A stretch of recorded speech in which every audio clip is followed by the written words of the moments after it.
সুপ্রিয় শিক্ষার্থী, আসসালামু আলাইকুম। আজকে আমরা পর্যায় সারণীর 2 নং গ্রুপের মৌলগুলা মনে রাখার একটা কৌশল শিখব। এই 2 নং গ্রুপের মৌলগুলার একটা স্পেশাল নাম আছে, এদের সবাইকে মিথ্যা ধাতু বলা হয়। মিথ মানে মাটি, যেহেতু এদের মাটিতে পাওয়া যায় এবং ক্ষার গঠন করে, তাই এদেরকে মিথ্যা ধাতু বলা হয়। এদের ইংরেজি পরিভাষা হলো অ্যালকালিন আর্থ মেটালস। এটা মনে রাখার কৌশল হলো, একটা ছন্দ আমি লিখছি, বিনয় ম্যাজিক করে শঙ্করকে বসিয়ে রাখলো। বিনয় এবং শঙ্কর দুই বন্ধু এক রুমে থাকে। বিনয় এমন একটা ম্যাজিক বা জাদু করছে, শঙ্কর ট্যাচুর মতো বসে রয়েছে।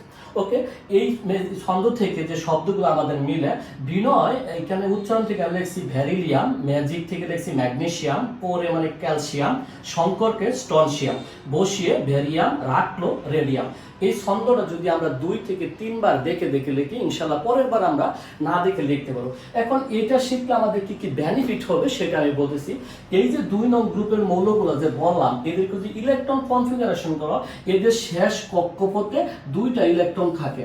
এই যে 4 নাম্বার পয়েন্ট, এদের সর্বশেষ কক্ষপথে 2টি ইলেকট্রন থাকে। আমরা জানি যদি কোনো মৌলের ইলেকট্রন বিন্যাসে সর্বশেষ কক্ষপথে 2টি ইলেকট্রন থাকে, তাদের যোজ্যতা ইলেকট্রন 2, তাদের যোজ্যতা ইলেকট্রন 2। এবং অনেক সময় যদি যোজ্যতা ইলেকট্রন 1 বা 2 হয়, তাদের যোজনীয় 2। তাহলে এদের কমন বৈশিষ্ট্য হলো এদের শেষ কক্ষপথে 2টি ইলেকট্রন থাকে, এদের যোজনী 2 এবং এদের যোজ্যতা ইলেকট্রন 2। এবং এদের এই 2টা ইলেকট্রন ত্যাগ করে দিয়ে, অর্থাৎ সে এই যে ইলেকট্রন যা আছে 2টা ইলেকট্রন ত্যাগ করে দিয়ে সব সময় এরা কি হবে, ক্যাটায়ন হবে, এরা ক্যাটায়ন হবে। এইজন্য M2+।